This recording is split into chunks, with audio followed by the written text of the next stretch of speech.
Hey, welcome to Neversink Farm. We're in the prop house and I got a tray carrier. There's a 1020 carrier, paper pot, indestructible tray carrier, and the wind strip. This is a wind strip, but they're all identical in how you put them together. Which you just grab the handle, right? Open it up, square it off, and then you have a little bar with a key on there, and it just will fit right over that bolt on that keyhole. Tighten it down, you're done. You can store it that way too, right? You can just undo it, right, and then just store it. Because these things work really great as pairs, I think.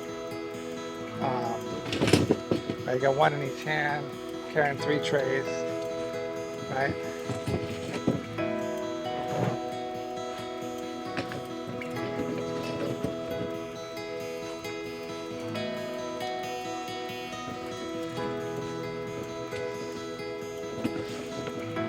Right, so whether you're using a cart or you're carrying your stuff out there, it just makes it so much faster.